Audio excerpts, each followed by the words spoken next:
The person I interviewed, his name is Tim Bryson.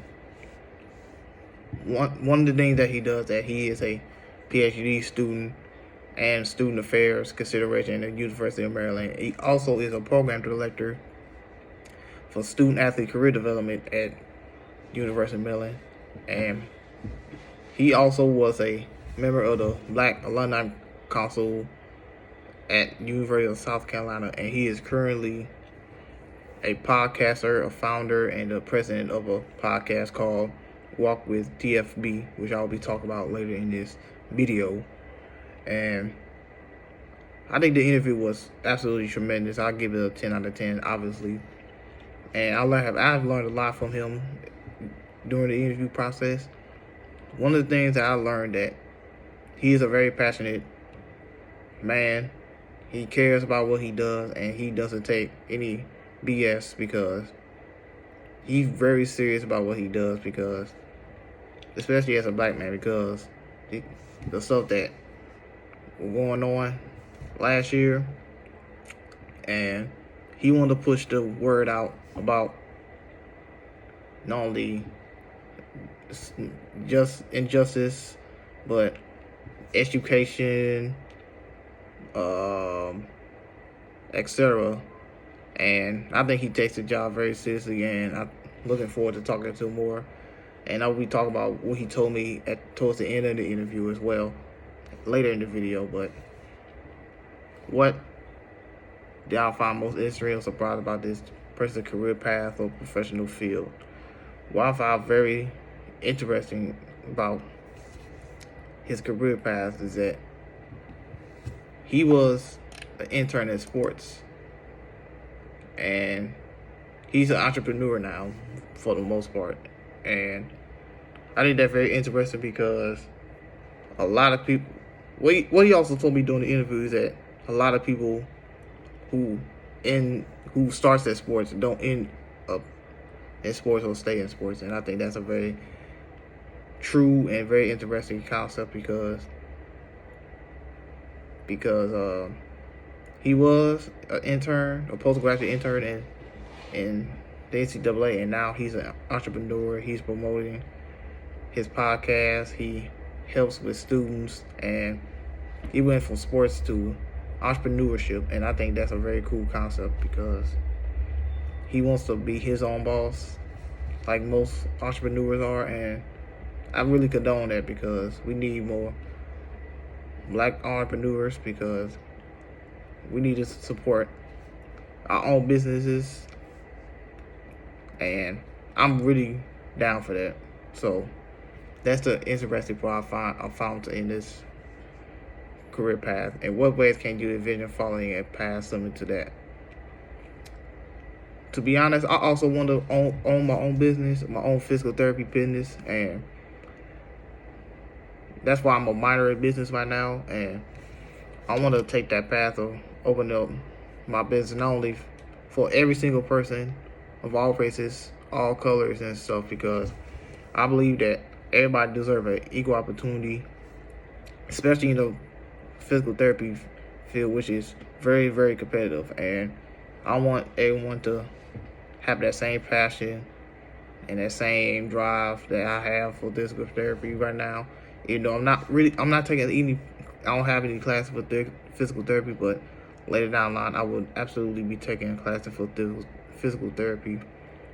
And what would I have done differently? I wouldn't say I would have done anything differently, to be honest. What have I learned about best strategies for breaking into your field of choice? I'm going to say that question for last, because he told me a great advice. It said, what skills do I need to develop further, and what specific actions will I take to do so? So skills that I need to develop in my ability to articulate myself a little bit more. I'm getting the team a little bit better, but I still struggle with articulating my thoughts towards people. And this is one of the advice that he told me towards the end of the video. He asked me why would I want to be a physical therapist, and I had a little bit of a hard time really saying why. And he told me and challenged me to connect with 2 or 3 physical therapists and 2 current students who are in the physical therapy field. And I definitely took the challenge because I really want to be a physical therapist, but I had a hard time articulating my thoughts because I usually write down or type on my notes and on my phone my thoughts, but I didn't really think about that question. I really know he was going to ask that, and I'm absolutely glad that he asked that because it gives me time to articulate myself, think about why I want to do this because I really want to do this. And he said that this will be on the resume as well, which I absolutely agree with because the interviewer will ask me why I want to be a physical therapist, and I need to be able to articulate my thoughts and make sure that I am the best candidate and show that I am the best candidate for physical therapy because I want to be the best physical therapist. Like, that's the ultimate goal for me because I want to be the best at everything that I do, and that's the type of person I am.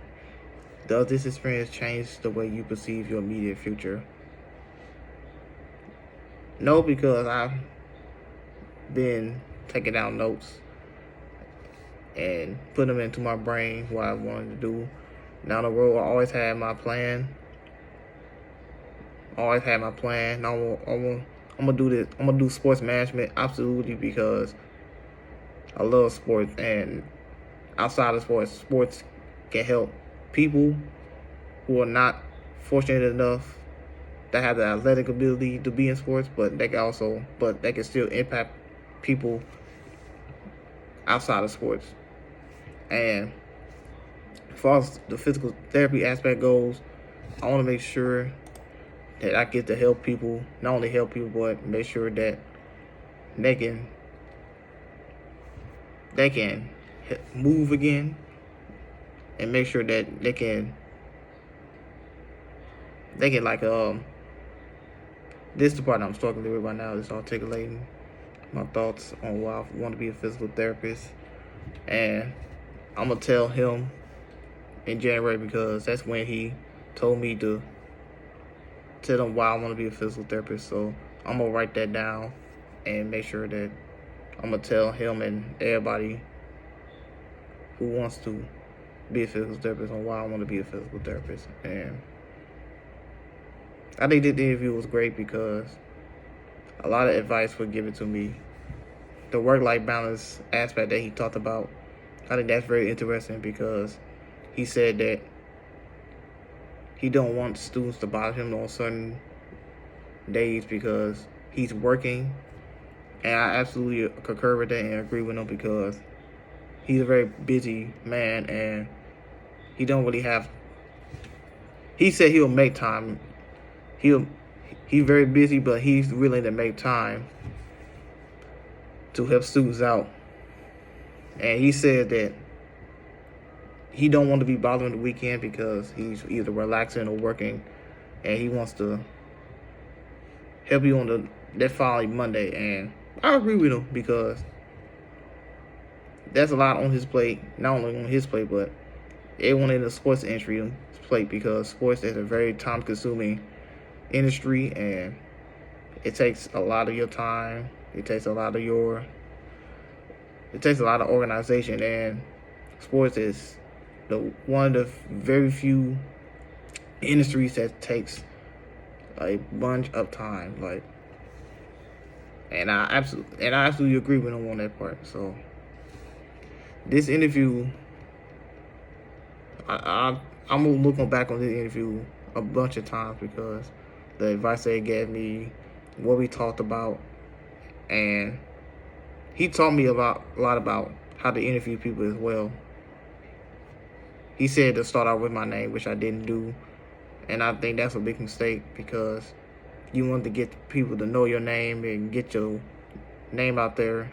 And that's another thing they told me, that you should always say your name first and introduce yourself and tell what you do because people will want to know you, and you should want people to know you as well. And I think that's a very smart and absolute point that he made through the interview. So I want to thank everybody for this video. And if you haven't connected with him already, connect with him on LinkedIn. If you don't, we had him in class already, but connect with him on Instagram, Twitter, and whatever social media that he has, because he's a very good man to follow. And thank you. And also follow his and listen to his podcast, because his podcast is tremendous. I want him to get as many listeners and followers as possible, because I want his message to be spread not only in the U.S. but across the world. So I want to thank everybody for the video again, and good night.